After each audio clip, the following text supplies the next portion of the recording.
Hey, what's up my Destiny dudes? So, this video is going to be very, very unique for coaching, practice, and it's going to be a little bit different than anything I've done before. I put a lot of time and effort into this, so I hope you guys enjoy it. The topic for this video is going to be reaction time. Specifically speaking, how you can apply it in a practical sense in gaming. Reaction time will now be referred to as RT, and I'm going to eventually get into anticipation because that's another factor of reactivity. This is the type of stuff that I coach as a personal trainer, and I just think it's really cool stuff that it can apply to gaming. There's a ton of research that surrounds it around, what age we max out our reactive times, how athletes use it, but the cool thing is that it's transferable. Yes, you can actually coach RTs, reaction times, for gaming. It's not as hard as you might think actually, because a lot of it comes down to the same things that I have been preaching and that you guys would have been practicing anyway. It comes down to how you practice something so that you can then turn that into a habit that can be utilized in a game. Super cool. So the first thing I always do is I give you a definition. What is reaction time when it comes to fitness? Essentially, it's how you respond to a stimulus. Now there are different types of stimuluses, and I'll go over that in a minute. But what I want to talk to you about really quick is that there are three different things that are corresponding with reaction time that need to be addressed.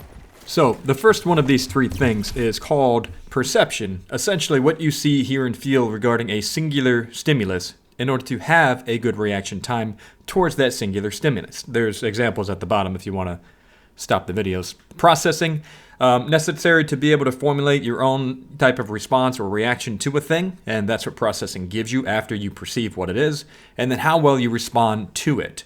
So in order to have a better response time, you can in fact train this for certain things in gaming as well, and I'm going to show you what that is a little bit.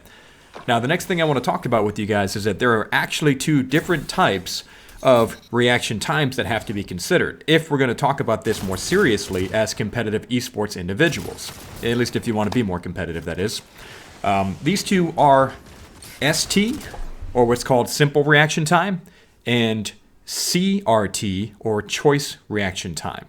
Those two things are the things that we're going to discuss in great detail right now, and I'm going to show you footage of how I've been able to utilize them in practice sessions. So, simple reaction time, here's the simple definition of it, versus choice reaction time. Simple reaction, it's for one stimulus. Choice, it's to two. So how does that apply in gaming? How does that apply to fitness? And how do I utilize this type of stuff when I'm working with clientele? So I think one of the best ways I could probably show you this is to actually show you what I have been doing with my clients recently with these things that we use for reactivity. We've used them with football players and soccer players very, very recently. They're called the Blaze Pods. So here's an example. As soon as I see it in this awkwardly, push-up plank position here, I tap as fast as I can when I see the light. This is training reactivity towards a stimulus, and this is perfect for Destiny since we do actually have stimuluses in Destiny that come off as red light, right? So, I just thought that'd be really cool to show you guys. It's one of the things I do in my practice session. How do you train this, right? So, it's okay to look at those things, but it's like, okay, well, what am I supposed to do in-game so that I can see benefit, so that I can train my reaction times to be more competitive with those people that play the game at the higher levels? Let's get into that as of right now. Get your buddy, go into a private match. What we're going to do is we're going to start to build a habit based around what we determine is a singular stimulus. This incorporates the processing, the reaction times, and the motor control response for everything. So he's going to flash his light. When I see the light, I'm going to respond by getting the heck out of dodge. That is the whole goal. And he's going to keep it randomized. I have no idea when he's going to do it. That is the entirety of this practice session, just this one single thing. You see the light, you move out of the way. Now here's a secondary measure right here. As I'm rounding the corner, which is common, if I see the light, I try to run out of the way. So here is two different ways that you can practice a response time to this when you see a light. The immediate reaction is to disengage if you see it down the lane. You could also have other types of reactions to this, such as jumping or sliding if you're a Titan, or, maybe taking your corner a little more carefully if you know he's sniping. That is how you build a reaction time to that stimulus of the red light. Now, the next one that I want to go over with you guys. Alright, so you guys have one idea for how I would train SRT, or simple reactivity. The next one for gaming that I would suggest is choice stimulus or choice reaction time, where you now have two different things. And I've got my buddies hiding behind this. My goal is to completely disengage if there's two of them running at me instead of one. So if you take a look, when I see them running at me, if there's two instead of one, right there, I disengage immediately. Now my goal for this is to be able to enhance my chances of survivability.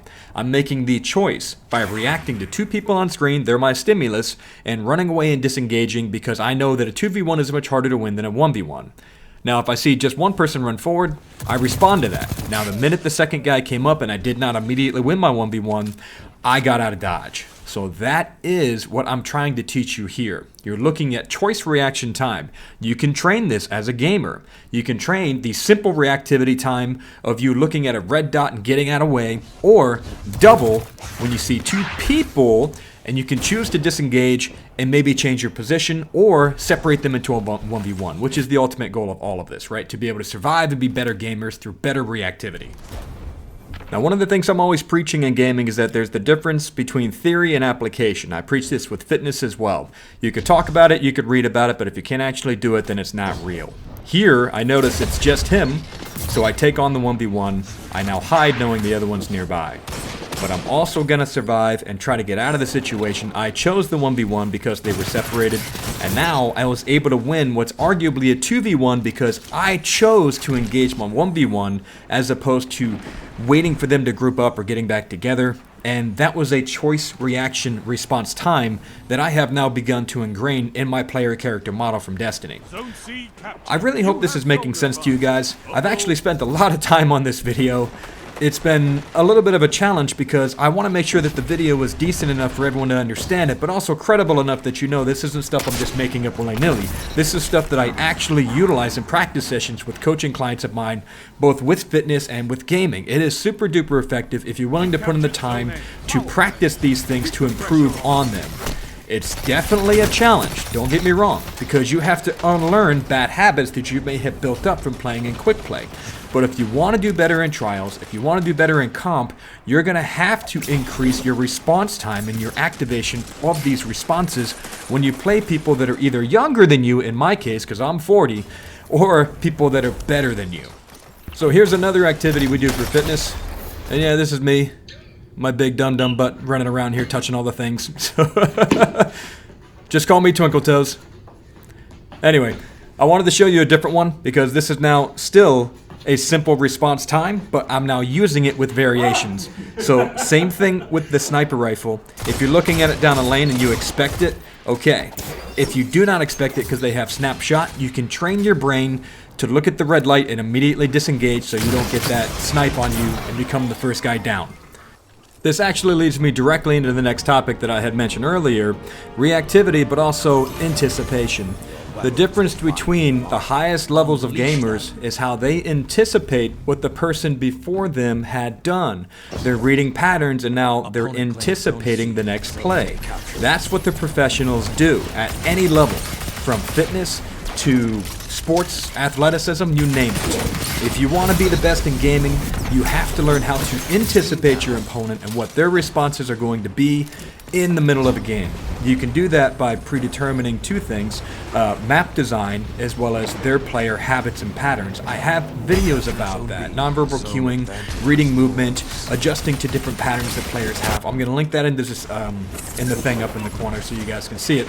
But what I want you guys to see is that anticipation is the next level. Reaction time is step one. If you are getting older or you have disability with your hands, the next step for all this is anticipation. Okay, so what exactly is anticipation? Let me give you a quick rundown. Anticipation refers to the ability to accurately predict the outcome of an opponent's action before that action is actually completed. Now that's the athletic world. The transferability of that in the gaming world is called game sense. I know you guys have heard a lot of YouTubers talk about that. Game sense is built up by experience, by understanding the basics of what somebody is doing with their patterns so that you can accurately predict the outcome. And then reaction times come into play. That will be a much longer video. If you guys are interested in learning more about that, let me know. I will be happy to put something up there. Alright, hopefully you guys got something out of this video. Took me a long time to make this. There's a lot of moving parts to it, and definitely a lot of things I wanted to explain as thoroughly as possible, but also as simply as possible. Hopefully you enjoyed it. So if you guys got any questions, leave them in the comment section down below. Love all you guys. Appreciate you greatly. You have no idea how much you guys mean to me. I really do appreciate everything you've done to help support this channel. Thank you so much. Again, remember to keep it zen out there, and any questions at all, please put them in the comment section down below. Thank you again.